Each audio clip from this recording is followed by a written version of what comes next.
देश के 26 करोड़ यादव को एकजुट कर जय यादव माधव नारे के साथ हाई रेजिमेंट हमारा रामलीला मैदान के अंदर 1 करोड़ यादवों को इकट्ठा कर इस सरकार को वोट की ताकत से और जन समर्थन की ताकत से उखाड़ फेंकती है। तो सभी जातियों की रेजिमेंट को तोड़कर भारतीय सेना के नाम से बना दिया जाए। यादव समाज अपनी मांग को वापिस ले लेगा, वरना आंदोलन कर आपको आने वाले 24 में अगर यह आंदोलन बड़े लेवल पर राष्ट्रीय लेवल पर हुआ तो वोट की ताकत से हम देश का प्रधानमंत्री तक यादव पैदा कर सकते हैं। ये हमारी ताकत है, हमारे पास क्षमता है।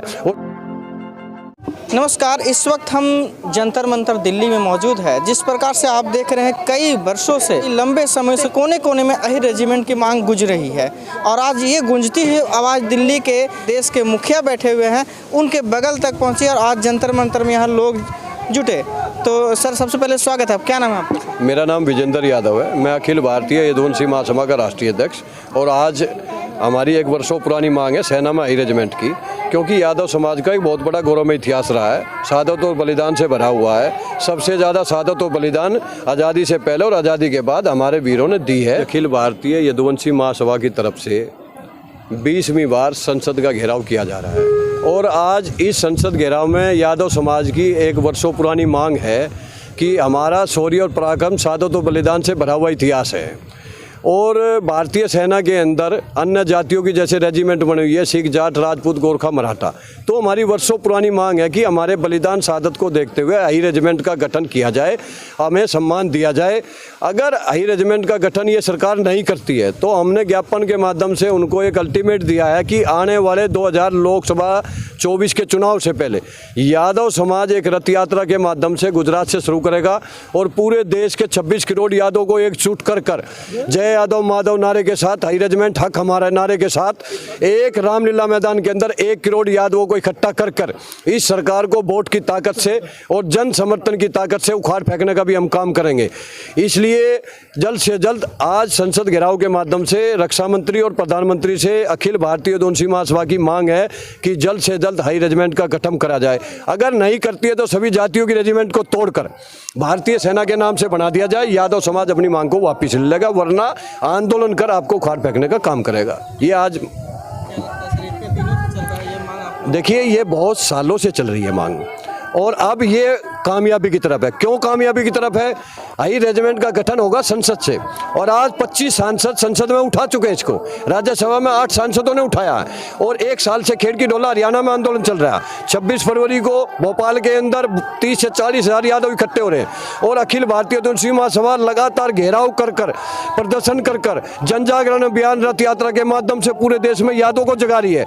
कहीं ना कहीं अब सरकार की जो नींद जागी है और आने वाले 24 से पहले अगर यादव समाज, भगवान श्री कृष्ण का वंशज अहिर छतरानी के वीर पुत्रों ने अगर अपनी ताकत का एहसास कराया, एकजुट हुए, तो आने वाले 24 से पहले अहिर रेजिमेंट का गठन होगा और हमारे कंधे पर हमारे बाप का नाम अहिर लिखा जाएगा। और अगर हम एकजुट नहीं हुए तो ये मांग और लंबी चलेगी। इसलिए हमारी यही मांग है देश के 26 करोड़ यादवों से कि एकजुट होकर कर्मी प्रधान के रूप में हम लोगों को जय यादव माधव नारे के साथ सभी संगठनों को, सभी नेताओं को, देश के सभी 26 करोड़ यादवों को, डॉक्टर, इंजीनियर, IPS हो, युवा हो, महिला हो, सबको एक मंच पर आने की जरूरत पड़ेगी। जो बिहार में, उत्तर प्रदेश में जो हमारे पर अत्याचार अन्याय हो रहा है, जो हमारे ऊपर फर्जी मुकदमे लगाए जा रहे हैं, वो भी बंद होंगे और आने वाले 24 में अगर यह आंदोलन बड़े लेवल पर, राष्ट्रीय लेवल पर हुआ तो वोट की ताकत से हम देश का प्रधानमंत्री तक यादव पैदा कर सकते हैं। ये हमारी ताकत है, हमारे पास क्षमता है और जिस दिन यादव एकजुट होंगे उस दिन SC, ST, OBC के सारे लोग आपके साथ आकर खड़े हो जाएंगे, क्योंकि वो जब तक आप बटे हुए हो, जब तक आपसे अलग हैं। इसलिए आप एकजुट होना सीख लो तो आपके साथ सब आने के लिए तैयार हैं और वो समय आ चुका है। लोकसभा चुनाव से पहले आप देखोगे यादव समाज दिल्ली को जाम करेगा। लखनऊ, पटना ही नहीं, अलग अलग राज्यों में, उनकी राजधानियों में, गांव-गांव, शहरों में जय यादव माधव हाई रेजिमेंट का नारा गूंजेगा और अपने घर से निकलकर हाई रेजिमेंट का गठन जल्द से जल्द हम कराएंगे।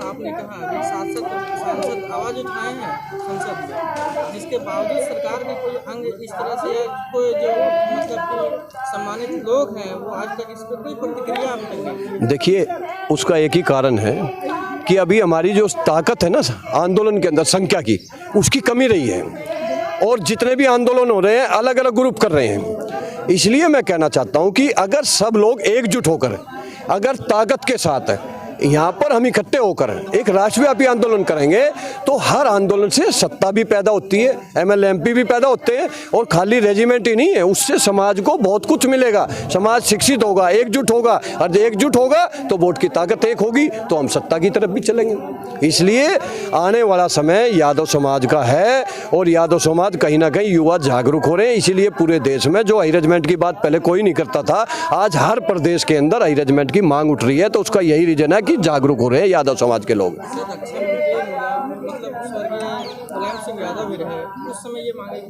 देखिए, आपने पूछा कि मुलायम सिंह रक्षा मंत्री थे, उस समय क्यों नहीं बना पाए। देखिए, पहली बात तो उस टाइम ना कांग्रेस की थी ना बीजेपी की सरकार थी, संयुक्त मोर्चे की सरकार थी, और उसके अंदर अलग अलग पार्टियां थी, जिसकी वजह से एक निर्णय जो है बिना सबको इकट्ठा करके नहीं लिया जा सकता था। और कहीं ना कहीं जो है उस दबाव के कारण उस समय माननीय मुलायम सिंह इसको पूरा नहीं कर पाए। लेकिन उन्होंने एक बहुत बड़ा काम किया। जो हमारे आज़ादी के बाद जो हमारे जवान शहीद होते थे, उनकी बॉडियां घर तक नहीं आती थी, उनकी बॉडियों को उनके माँ बाप परिवार तक अगर पहुँचाने का काम की तिरंगे के साथ किसी ने किया तो वो नेताजी मुलायम सिंह स्वर्गीय ने किया, और एक बहुत बड़ा कदम है और बहुत बड़ा काम किया। इसलिए वो कहीं ना कहीं कम समय रहने की वजह से, और विपक्ष ज़्यादा था, एक मुद्दे पर सबकी राय लेनी पड़ती थी, ये भी एक कारण रहा है कि उस समय माननीय नेताजी उसको नहीं पूरा कर पाए। लेकिन अब हमारे पास जो है देश का युवा इकट्ठा हो रहा है, देश में संख्या हमारे पास है, हम मजबूत लोग हैं, देशभक्त लोग हैं। अब इकट्ठा होकर हम अखिल भारतीय उद्यमशील महासभा के नेतृत्व में एक बहुत बड़ा आंदोलन खड़ा कर अपने नेताओं को साथ लेकर, संगठनों को साथ लेकर आने वाले 24 से पहले एक बहुत बड़ा आंदोलन करेंगे, और हाई रेजिमेंट का गठन कराकर और सत्ता की तरफ जाने का भी काम करेंगे।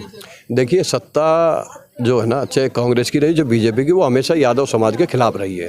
क्योंकि यादव समाज है ना, ऐसा देशभक्त मार्शल जाति रही है हमेशा। उसने ना किसी पार्टी की गुलामी करी है, ना अंग्रेजों की और मुगलों की गुलामी करी है। ये हमारा इतिहास रहा है सदियों से। इसलिए उनको ये पता, अगर हाई रेजिमेंट का हम गठन कर देते हैं तो ये सेना के अंदर अगर दुश्मन अंदर बढ़ रहा है तो ये हम अगर ना भी कहेंगे तब भी उसको मार भगाएगा, और देश की ज़मीन पर दुश्मन को बढ़ने नहीं देगा। ये हमारा इतिहास रहा है। आज़ादी के बाद जितने वीर पदक हैं सबसे ज्यादा एक तरफ सब जातियों के, एक तरफ अकेले यादव समाज के वीर पदक हैं, फिर भी हमारी रेजिमेंट नहीं बन रही है। और सभी लड़ाइयों में सबसे ज्यादा योगदान हमारा सर्जिकल स्ट्राइक की बात करते हैं मोदी जी, उसके अंदर उसका नेतृत्व कपिल यादव, मोहित यादव कर रहे थे, 9 यादव थे उसके अंदर। नाम इसलिए नहीं है ना कि हमारे जो संगठन है, जो हमारे नेता हैं, वो और समाजों के नेताओं की तरह, संगठनों की तरह उसको किताबों में लिखकर, जन जागरण अभियान के माध्यम से, सेमिनार के माध्यम से उसको बताते नहीं है लोगों को। नहीं तो उसका नेतृत्व भी कपिल यादव जी ने किया था। उसमें 9 यादव थे सर्जिकल स्ट्राइक के अंदर, उसमें भी हमने कामयाब किया। तो कोई ऐसा नक्सली हमला, आतंकवादी हमला या चाइना और पाकिस्तान के साथ हमला ऐसा नहीं है जो हम लोगों ने नहीं लड़ा। अब लोग कहते हैं जातिवाद, मैं कहता हूँ 33 करोड़ देवी देवता में आप देख लीजिए, और सबसे पहले किसी भी जाति के नाम से अगर वीर अहिर धाम अगर बना है, रेजंगला में चले जाइए, 1962 के 114 वीर अहिरों के नाम लिखे हुए हैं। बड़गांव की पहाड़ी का नाम यादव हिल है, आज तक किसी जाति के नाम से पहाड़ नहीं है। कोई कहीं ना कहीं हमारा गौरव इतिहास रहा, तभी तो हमारे नाम से पहाड़ है, नदियां हैं। ये देश हमारे नाम से, भरतेश यादव राजा के नाम से, इस देश के अंदर जो है यादव समाज से बड़ा देशभक्त कोई है ही नहीं। और यादव समाज हमेशा शोषितों और वंचितों को, चाहे माननीय नेताजी शरद यादव जी स्वर्गीय, मुलायम सिंह, लालू यादव जी, इतना अत्याचार नहीं होता था, बहन बेटियों की इज्जत लूटती थी, वोट नहीं डालने दिया जाता, चारपाई पे नहीं बैठना। किसने हक दिलाया? किसने मनुवादियों को भगाया? किसने आंख से आंख मिलाने का हक दिलाया, वोट डालने का हक दिलाया? वो हमारे यादव समाज के महापुरुषों ने किया। इसलिए मैं कहना चाहता हूँ, यादव समाज खाली रेजिमेंट की बात नहीं करता है, धर्म को बचाने की बात होती है, अन्याय के खिलाफ, तो सबसे पहले यादव समाज निकलता है। अधर्मी को मारने में सबसे पहले यादव समाज का रोल रहा है। देश की सीमा पर जब भी चाइना और पाकिस्तान ने मुंह तोड़ जब भी घुसने की कोशिश की है, उसमें यादव समाज के वीर जवानों ने सबसे ज़्यादा दिया। कहीं ना कहीं सबसे पहले सनातन धर्म जो है, या सनातनी कोई किसी को कहा जा सकता है, तो अलग अलग समाज के जो बड़े बड़े महापुरुष रहे, उन्होंने भी अपने ग्रंथों में लिखा है कि अहिर समाज से बड़ा आर्य इस देश में कोई नहीं रहा है। और एक अमेरिका की वैज्ञानिक है जिसने रिसर्च किया पूरे वर्ल्ड में, कौन सी ऐसी जाति है जो पूरे देश में पाई जाती है, पूरे वर्ल्ड में पाई जाती है। तो उस रिसर्च में ये पाया गया कि ये अहिर समाज पूरे वर्ल्ड में पाया जाता है, इससे पहले कोई था ही नहीं। तो इतना बड़ा इतिहास हमारा है, पूरे वर्ल्ड में हमारा राज रहा है।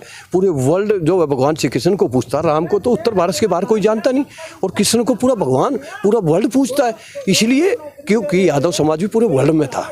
आपको लगता है सर भगवान भी बांटे जाने लगे? देखिए देखिए देखिए देखिए देखिए देखिए बांटने वाले वही 10% लोग हैं, हम नहीं बांट रहे हैं। लेकिन हमें ये सच्चाई इसलिए बतानी पड़ती है कि लोग सिर्फ एक ही राम के पीछे भाग रहे हैं। राम सत्ता तक नहीं पहुंचाएगा, सत्ता तक जनता पहुंचाती है और जनता को बांटा हुआ है। और ईवीएम खतरे में है, वोट की ताकत खतरे में है। कहते हैं कि सर हार जाते तो ईवीएम पर दोष। देखिए ऐसा है, अखिलेश यादव भी उत्तर प्रदेश में भी विधानसभा चुनाव लड़े, बैलेट पेपर से गिनती हुई, 103 जो है अखिलेश यादव की सीट आई बैलेट पेपर में। जैसे ईवीएम खुली अखिलेश जी डाउन होते चले गए। क्या कारण है? जो सरकारी कर्मचारी हमेशा बीजेपी के साथ रहता था वो बैलेट पेपर अखिलेश जी को दे रहा है। तो हम यही तो कहते हैं ना, ईवीएम हटाओ बैलेट पेपर लाओ। तो एक बार मोदी जी अगर इतने ईमानदार हैं तो बैलेट पेपर से चुनाव करा दो, सच्चाई सामने आ जाएगी देश के। लेकिन वो नहीं कराएंगे, डर है उनको। जहां 1123 वोट है वहां 1423 वोट डल रही हैं।